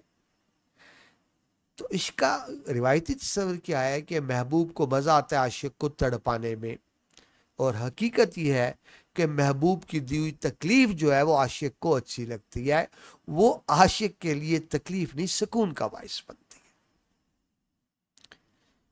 तो जिस तरह नोट्स में आपको लिखा नजर आ रहा है कि उर्दू गजल में महबूब का रिवायती तस्वर यही है कि महबूब हमेशा जालिम, संगदिल और बेवफा होता है, जबकि आशिक की मोहब्बत सच्ची होती है। आशिक की मोहब्बत सच्ची है, लेकिन महबूब सच्चा नहीं, वो बेवफा है। आशिक महबूब की महबूब की बेवफाई से, बेलिखा नहीं हुआ, महबूब की बेवफाई से वाकिफ होने के बावजूद दिलो जान से उस पर फिदा होता है। तो इस शेर में गजल के इस रिवायती तस्वर को बड़ी उम्दगी से बयान किया गया कि आशिक की मोहब्बत सच्ची है, लेकिन जो उसका महबूब है वो संगदिल है उस और बेवफा है। शायर कहता है कि आशिकों का दर्द महबूब के लिए जाना पहचाना है, जानते तो हैं, मगर महबूबों के शायर में ये रिवाज ही नहीं है कि अपने आशिक को सुख दिया जाए, सुकून दिया जाए, उसके दर्द का इलाज किया जाए, बल्कि जो महबूब है वो तो आशिकों पे जुल्म सितम करने के नए नए तरीके सोचते रहते हैं, इजाद करते रहते हैं। आशिक के दिल के दर्द की दवा करना यानी उसके दुखों का मुदावा करना महबूबों की दुनिया में राइज ही नहीं, वहां रिवाज ही नहीं है। वरना वो महबूब जो जानबूझकर अनजान बना हुआ है, नादान बना हुआ है, वो इस दर्द का इलाज जानता है, मगर जानबूझकर अपने बीमार का इलाज नहीं कर रहा। आशिक के नजदीक उसका महबूब ही उसका मसीहा है, यानी वो उसका इलाज कर सकता है, यानी अपने आशिक की तरफ तवज्जो देकर आशिक के गमों दुखों को खत्म कर सकता है, मगर वो जानबूझकर अपने बीमार आशिक की तरफ तवज्जो नहीं देता है। यहां भी उर्दू गजल का वही रिवायती तस्वर बयान हुआ है जिसके मुताबिक महबूब की अपने आशिक की तरफ मुतवज्जो ना होने की वजह क्या है, کہ وہ شخص کسی اور غیر کی طرف مائل ہے. یعنی عاشق جس محبوب کو چاہتا ہے وہ محبوب عاشق کو نہیں چاہتا، وہ کہ کسی اور کو چاہتا ہے. تو وہ عاشق کو وہ کا کون ہوگا؟ رقیب. غیر کہیں رقیب کہہ لیں. تو اردو غزل کی ساری خوبصورتی رقیب سے ہے. یعنی میں جس کو چاہوں وہ مجھے نہ چاہے، وہ آگے کسی اور کو چاہے. تو میرا محبوب جس کو چاہے گا وہ میرا رقیب ہوگا. تو محبوب کی توجہ عاشق کی طرف نہیں، رقیب کی طرف ہے. لہٰذا وہ جان بوجھ کر اپنے عاشق کو نظر انداز کر رہا ہے. یہی وجہ ہے کہ اردو غزل میں رقیب کا ایک بڑا خاص مقام سمجھا جاتا ہے. اپنے عاشق سے وفا کرنا حسن والوں کی فطرت میں شامل ہی نہیں ہے،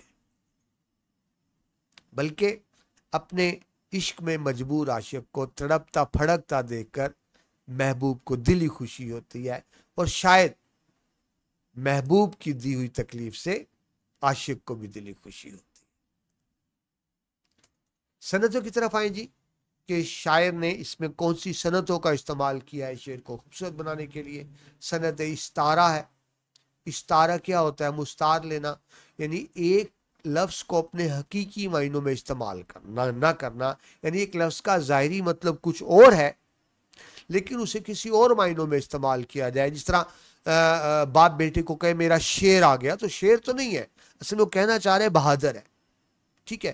یا کہا جائے ماں بیٹی کو کہے میری بیٹی چاند جیسی ہے، تو چاند نہیں، یعنی خوبصورتی کی مثال دی جا رہی ہے، اس کو استعارہ کہیں گے.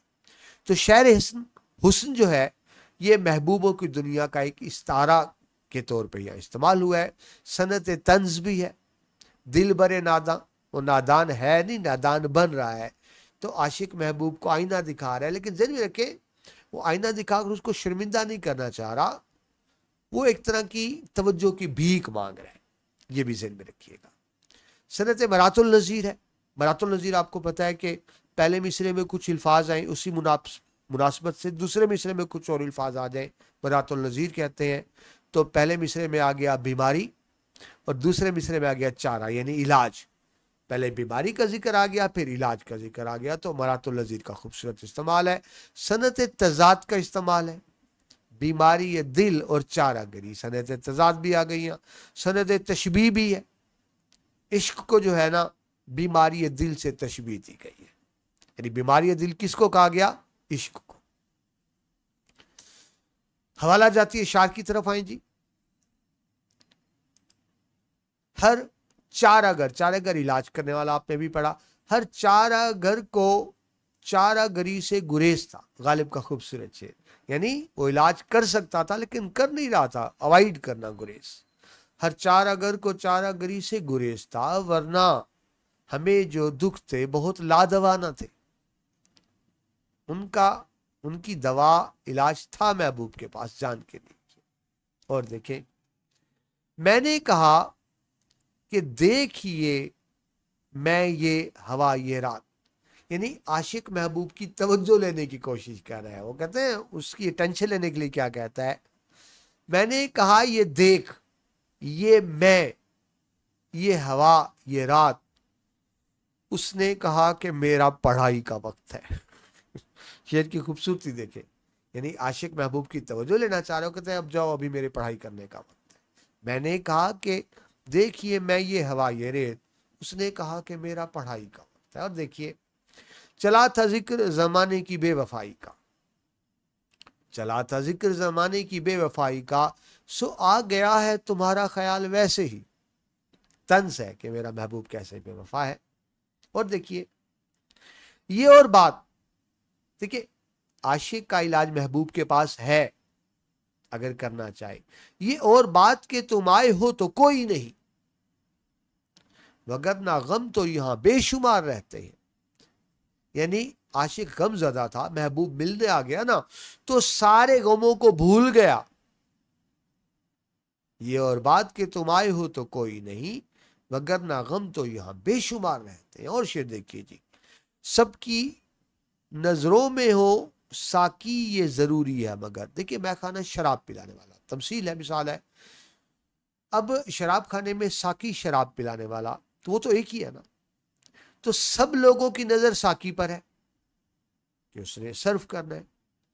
तो सब लोग एक ही वक्त में साकी को देख रहे हैं, लेकिन देखिए साकी तो एक वक्त में सबको नहीं देख सकता ना, वो तो किसी एक को ही देखेगा। तो यहां ये बात समझे कि महबूब एक ही है, उसको चाहने वाले बहुत से हैं, चाहने वाले बहुत से हैं, महबूब एक ही है, और हर चाहने वाला चाहता है महबूब उस पर तवज्जो करे, ये मुमकिन नहीं है। समझ गए बात? आशिक तो बहुत से, महबूब एक ही है। तो सबकी नजरों में हो साकी ये जरूरी है, मगर सब पे साकी की नजर हो ये जरूरी तो नहीं। ठीक है जी, उम्मीद है आपको समझ आ गई होगी और आपने एंजॉय भी किया होगा। आगे चले जी शेर नंबर 5 की तरफ।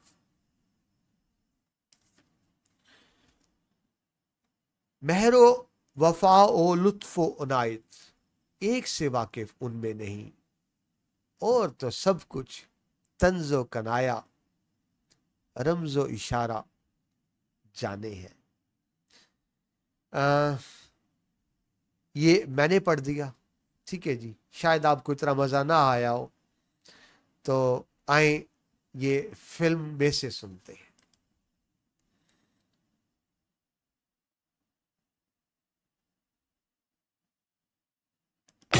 पत्ता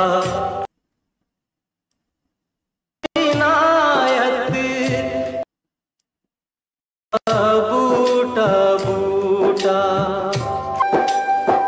महरो वफा लुत्फो इनायत, एक से वाकिफ इनमें नहीं, महरो वफा लुत्फो इनायत, एक से वाकिफ इनमें नहीं, और तो सब कुछ तंजो कनाया, रमजो इशारा जाने है। पत्ता पत्ता बूटा बूटा, हाल हमारा जाने है। मुझे ये वैसे ही बड़ी खूबसूरत लगती है, गजल गाई है, बड़ा तरन्नुम से गाई है, तो इसलिए मैं चाहता आपको यहां से सुन जी। मेहर कहते हैं जी मोहब्बत, मेहरबानी, मेहरबानी करना, मोहब्बत करना। वफा आप जानते हैं, वफा वादा, प्रॉमिस, वादा पूरा करना। ये वो सिफात हैं जो अच्छे इंसानों में होनी चाहिए, यानी कुछ अच्छी सिफात का जिक्र है। मेहर मोहब्बत, हर एक को मोहब्बत मेहरबानी करनी चाहिए। वफा, सबको वफा करना चाहिए। खलूस, दोस्ती निभाना वफा। लुत्फ होता है अनायत करना, करम करना, किसी पर मेहरबानी कर देना, लुत्फ हो जाएगा। अनायत भी मेहरबानी, मुरव्वत, अपना हक दे देना दूसरों को, दूसरे के लिए सेक्रीफाइस करना। तो ये सारी अच्छाइयाँ हैं ना। तो शायद तंज कर रहा है कि इन अच्छाइयों में से मेरे महबूब में कोई नहीं है। महरो वफा ओ लुत्फ अनायत, एक से वाकिफ इनमें नहीं, यानी मेरा महबूब मोहब्बत करना भी नहीं जानता, मेरा महबूब वफा करना भी नहीं जानता, वो करम करना भी नहीं जानता, मेहरबानी करना भी नहीं जानता। ये सिफात जो महबूब में होनी चाहिए, हर इंसान में होनी चाहिए, मेरे महबूब में नहीं है। या आशिक कहता है कम अज कम मेरे लिए नहीं है, यानी मुमकिन है उसका महबूब मेहरबानी करता हो, किसी और पे करता हो, आशिक पे नहीं कर रहा मेहरबानी। ठीक है जी। और तो सब कुछ तंजो कनाया, रमजो इशारा जाने हैं, यानी वो चीजें जो होनी चाहिए वो तो नहीं है, लेकिन इसके अलावा तंज क्या होता है? किसी का तमस्खुर उड़ाना, मजाक उड़ाना, इंसल्ट करना, तंज कहते हैं। किनाया क्या होता है? इशारों में बातें करना, यानी आप जबान से लफ्ज नहीं बोलते, इशारतन, जिसको बॉडी लैंग्वेज कहते हैं ना, आंख का इशारा हो सकता है, जबान का इशारा हो सकता है, अबरू का इशारा हो सकता है। लेट्स भाई तब देखे समझाने के लिए बात करो, ये इशारा हो गया, ठीक है, बुलाने का इशारा हो गया। तो और तो सब कुछ तंजो किनाया, वो तंज भी जानता है, किनाया भी जानता है। रमजो इशारा, रमज कहते हैं आंखों या होठों का इशारा, यानी वो इशारा जो आंखों या होठों से किया जाए, ठीक है, उसे रमज कहेंगे। इशारा क्या कहते हैं? मोहब्बत भरी नजर, मोहब्बत, वो जो महबूबा का जो अंदाज होता है ना, अंदाज माशूकाना कह लें, अंदाज महबूबाना कह लें, वो तो सब मेरे महबूब को पता है। यानी मेरा महबूब तंज करना जानता है, कनायों में बात करना जानता है, वो आंखों से इशारों से बात करना जानता है, ठीक है जी। लेकिन वो मुझसे मोहब्बत नहीं करना जानता, मुझसे वफा नहीं करता, मुझ पे लुत्फ मेहरबानी नहीं करता। तो अगेन महबूब को उसका चेहरा दिखाया जा रहा है, लेकिन फिर समझ लें मकसद अगेन महबूब को शर्मिंदा करना नहीं है, बल्कि आशिक दरअसल उसकी तवज्जो हासिल करने के लिए कर रहा है, ठीक है। जब मफहूम देखिए, महबूब इश्क और मोहब्बत की सच्ची सिफात से ना वाकिफ है, यानी जो होनी चाहिए उनसे तो ना वाकिफ है, मगर जाहिरी और पोशीदा फरेबकारियों में बहुत माहिर है। वो अपने आशिक से सच्ची मोहब्बत तो नहीं कर रहा, लेकिन महबूब को चीट बहुत अच्छी तरीके से कर रहा है, धोखा बहुत अच्छे तरीके से दे रहा है, ठीक है। इस चीज को आशिक समझता भी है, लेकिन क्या है कि वो मोहब्बत कर बैठा। ना शेर सुने, करूंगा क्या जो मोहब्बत में हो गया नाकाम, करूंगा क्या जो मोहब्बत में हो गया नाकाम, मुझे तो और कोई काम भी नहीं आता। तो बस आशिक के कुछ ऐसे ही मसाइल। तशरीह देखिए, महबूब की गैर संजीदगी और जाहिरी फरेब पर बड़े नरम अंदाज में तंज की गई है और उसको तनकीद का निशाना बनाया गया, लेकिन बड़े नरम अंदाज से। मगर ज़हन में रखें, असल मकसद महबूब को शर्मिंदा करना नहीं है, बल्कि ये एहसास दिलाना है ताकि उस संग दिल को राम किया जा सके, नरम किया जा सके, उस पत्थर दिल को मोम किया जा सके। अगरचे ये मुमकिन नहीं है, लेकिन आशिक की कोशिश है, और जाहिर है ये कोशिश नाकाम रही। आशिक इस शेर में अपने दुख का इजहार करते हुए बयान करता है कि उसका महबूब महारत, दिखावा, तंज, फरेब में तो खूब माहिर है, मगर वो वफा और मोहब्बत की बातों को अच्छी तरह समझते हुए भी जानबूझकर अनजान बना रहता है। मतलब ये नहीं कि समझता नहीं, समझता है, लेकिन जानबूझकर अनजान बना रहता है। इस शेर में महबूब की फितरत बयान करते हुए बताया गया है कि वो हुस्न, वफा, मेहरबानी, अनायत जैसी सिफात से नावाकिफ दिखाई देता है। देखिए, है नहीं, दिखाई देता है, लेकिन तंज, किनाया, इशारा और रमज जैसे बातों को खूब समझता भी है, बरतता भी है, जानता भी है। ये शेर में महबूब का शिकवा किया गया है कि वो नरमी या हमदर्दी से बेबहरा है, यानी बज़ाहिर नजर आता है, मगर वो इशाराती जबान और तंज से बखूबी वाकिफ है। गोया वो खुद गर्ज और नुक्ता संज है, लेकिन अपने आशिक का दिल रखना नहीं जानता है। आशिक का दिल बहुत दुखा हुआ है और आशिक बेचारे की सारी जिंदगी ऐसे ही गुजरनी है।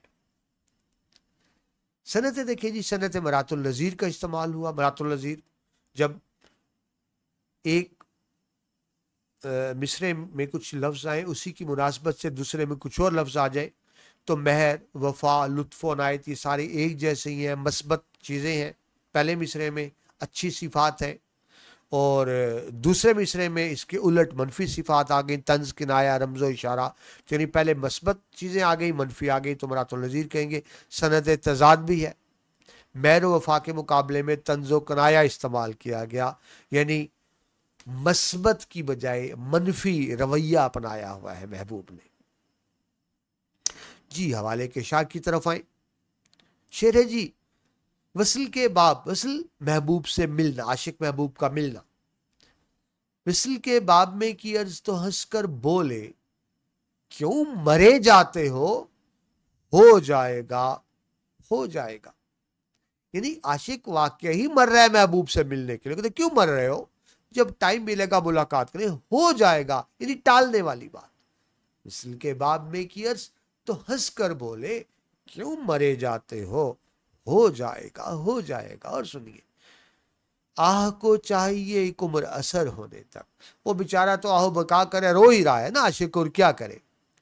कौन जीता है तेरी जुल्फ के सर होने तक। जुल्फ सर होना कि मुमकिन है आशिक के रोने धोने पे महबूब को तरस आ ही जाए, लेकिन इतना इंतजार कौन करे, पता नहीं कब आए। और शेर देखिए, मुझे जो भी दुश्मन जा मिला, आशिक बेचारा अपना रोना रो रहा है, मुझे जो भी दुश्मन जा मिला वही पुख्ता कारे जफा मिला, न किसी की ज़र्ब गलत पड़ी न किसी का तीर खता हुआ। यानी मुझ पे हर जुल्म और सितम का हरबा आजमाया गया। शेर सुने जी, बड़ा खूब सादा सा और खूबसूरत शेर। जो कहा मैंने प्यार आता है मुझको तुम पर, जो कहा मैंने कि प्यार आता है मुझको तुम पर, हंस के कहने लगे और आपको आता क्या है। तंज, ठीक है जी। हाय, दो शेर और सुने जी। पहले एक शख्स मेरी जात बना और फिर पूरी कायनात बना, हुस्न ने खुद कहा मुसव्वर से, पांव पे मेरे कोई हाथ बना। बात समझे? यानी कोई मेरे पांव पकड़ रहा हो। हुस्न यही होता है और आशिक ऐसे ही जलीलो खार होता रहता है। आखिरी शेर जी, छठा शेर, जिसको आप गजल का मक्ता भी कहेंगे, आप जानते हैं, वो आखिरी शेर जिसमें शायर अपना शायराना नाम तखल्लुस इस्तेमाल करे उसको मक्ता कहेंगे। तो ये मीर का नाम आ गया। तशना खूं है अपना कितना, मीर भी नादां तलखी कश, दामदार आबे तेग को उसकी आबे गवारा जाने है। तशना कहते हैं जी प्यासा, ठीक है, प्यास। अब प्यास पानी की भी हो सकती है, प्यास ख्वाहिश की भी हो सकती है, ठीक है। यानी जो किसी की ख्वाहिश रखे, प्यास रखे, उसको तशना कहेंगे, ठीक है जी। खून, आप खून जानते हैं, खून तो तशना खून, जो खून का प्यासा हो, यानी जो मरने को तरस रहा हो। यानी आशिक महबूब के हाथों मरने को तरस रहा है कि काश महबूब के हाथों मारा जाऊं, अगर महबूब के हाथों मारा जाऊं तो मैं समझूंगा मेरी जिंदगी काम आ गई कि महबूब के हाथों मारा गया, ठीक है जी। तो वो तरस रहा है मरने को, यानी जो मरने के लिए तरस रहा हो। यानी तशने खूं का मतलब बनेगा जो मरने के लिए तरस रहा हो। तशने खूं है अपना कितना, मीर भी नादा तलखी कश। तलखी कश कहते हैं सख्तियां बर्दाश्त करना। कश होता है बर्दाश्त करना, तलखी आप सख्ती को जानते हैं, तो सख्तियां बर्दाश्त करना, ठीक है जी। यानी आशिक ने जिंदगी में इतनी तकलीफें बर्दाश्त की हैं महबूब की मोहब्बत में, सारी जिंदगी तकलीफें बर्दाश्त की हैं, लेकिन फिर भी उसकी ख्वाहिश है कि वो अपने महबूब के लिए मारा जाए, महबूब के हाथों मारा जाए, फिर भी उसकी ये ख्वाहिश। तशने खूं है अपना की तरह, मीर भी नादा तलखी कश, और दमदार, दमदार तेज सख्त, यानी वो छुरी जिसकी धार तेज हो, तलवार जिसकी धार तेज हो, हार्ड तेज, उसको दमदार कहते हैं। दमदार आबे तैग, तैग कहते हैं तलवार को, और आप कहते हैं उसकी धार, यानी जहां से तलवार काटती है, जो आगे बारीक धार होती है जो काटने के काम आती है, उसको आप कहते हैं। तो आबे तैग तलवार की धार, तलवार की चमक भी, धार चमकती भी है, तो एंड पे जो धार होती है उसकी बात हो रही है। दमदार आबे तेग को भी आबे गवारा जाने है। आब पानी, गवारा यानी खुश जायका, लतीफ, वो पानी जो खुश जायका हो, सुकून देने वाला हो।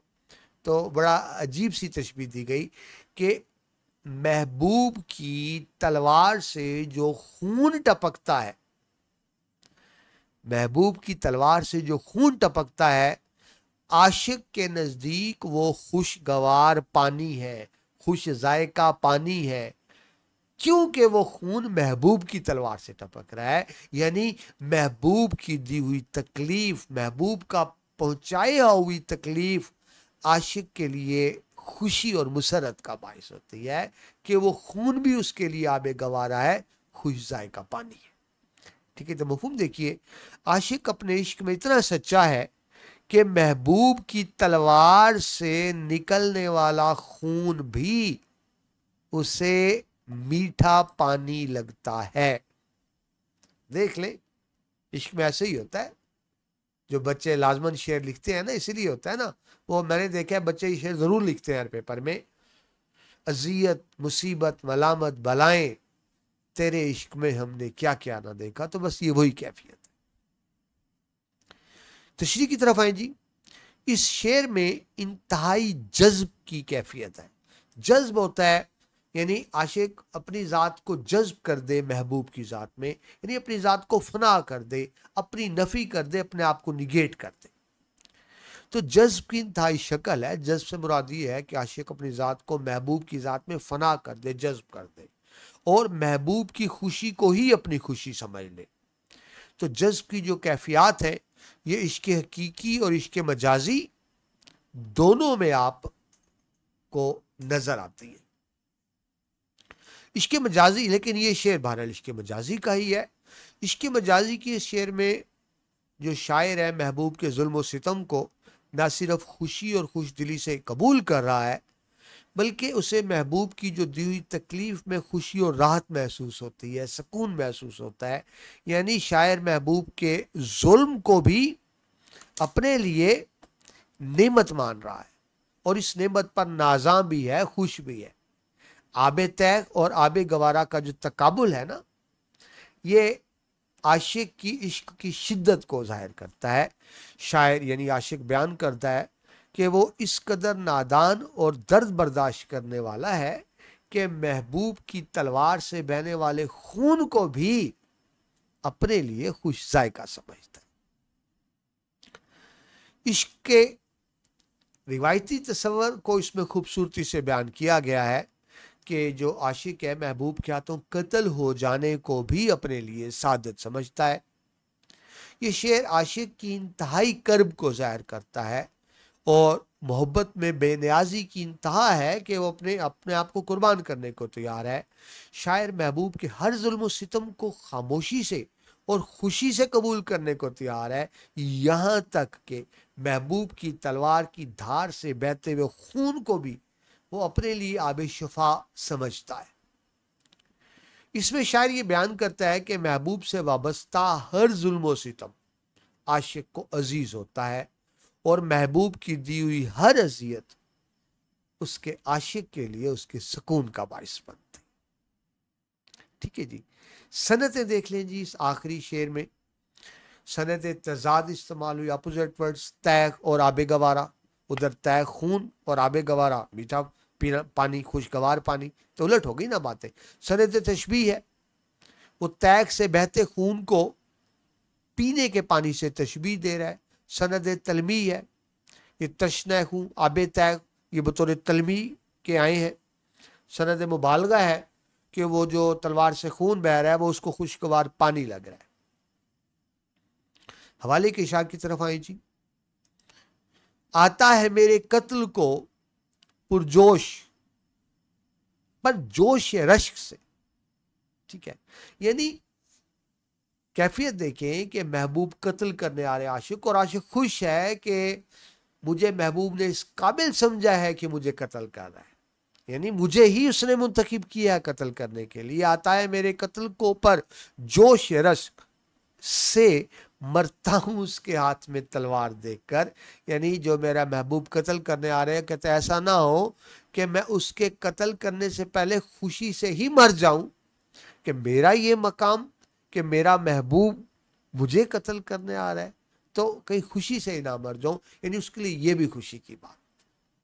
आगे देखिए, इस सादगी पे कौन ना मर जाए या खुदा, इस सादगी पे कौन ना मर जाए या खुदा, लड़ते हैं और हाथ में तलवार भी नहीं। यानी वो महबूब के जुल्म सितम का जिक्र। आगे देखिए, पुरकैफ किस कदर है ये आजार आश की, आजार तकलीफ पहुंचाना।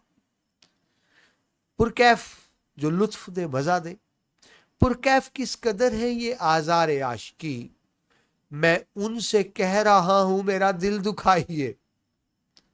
यानी आशिक खुद महबूब से कह रहा है मेरा दिल दुखाइए, आप जब दिल दुखाते हैं मुझे सुकून बहुत मिलता है।